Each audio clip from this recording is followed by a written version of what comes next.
Hi friends, welcome back. మనమైతే IPL పెళ్లికి మేళాలు కొట్టాలనుకుంటున్నాం. అసలు మ్యాటర్ అంటే తెలియాలంటే వీడియో లాస్ట్ వరకు చూసేయండి.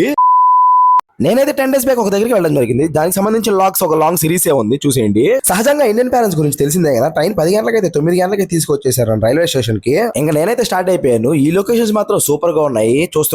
నాకైతే చూస్తుంటే అక్కడ నుంచి రావాలనిపించట్లేదు. ఈ చల్లని క్లైమేట్ కి కాఫీ పడితే భలే ఉంటది కదా. నేనైతే కాఫీ కొనుక్కున్నాను. అవి వెనిల్లా కాఫీ అని తెలుసుకోవడానికి గంట పట్టింది. ఇంకా నేనైతే ఆ హాట్ వాటర్ కాఫీ తాగేసి విండో సీట్ దగ్గర అయితే కూర్చున్నాను. లొకేషన్స్ చూడడానికి చాలా అంటే చాలా బాగుంటున్నాయి. ఏంటబ్బా వీడు సోల్ చెప్తున్నాడు, ఎక్కడికి వెళ్తున్నాడు మాత్రం చెప్పట్లేదనే కదా. నేనైతే ఢిల్లీకి వెళ్తున్నాను. ఎందుకో ఏంటో మాత్రం అడగద్దు. నాకైతే ఈ జర్నీలో ఒక పిల్లడు పరిచయం అయ్యాడు. వాడైతే హిందీ పిల్లడు. వాడు ఏం మాట్లాడుతున్నాడు నాకైతే అర్థం కావట్లేదు. నేనేం మాట్లాడుతున్నాడు వాడికి అర్థమవుతుంది నాకు తెలియదు. ఈ అబ్బాయి ఢిల్లీ అంట. చెన్నై ఏదో హాకీ టోర్నమెంట్ ఉంటే నేషనల్స్ ఆడేసి ఇంటికి అయితే వెళ్తున్నాడు. మనోడి ఏజ్ మాత్రం 14 years, కానీ నాలెడ్జ్ మాత్రం 20 years వాళ్ళకు ఉన్నట్టుంది. నేనైతే వచ్చి రాని హిందీతో మేనేజ్ చేస్తున్నాడు. ఆడేం మాట్లాడుతున్నా నవ్వాల్సి వస్తుంది. అసలు నేనైతే ఆ ఏజ్ లో నా పెన్సిల్ ఎవరు తీసుకున్నారు చెప్పకపోతే వాళ్ళ అమ్మ మీద ఒట్టే అనే స్టేజ్ లో నేను.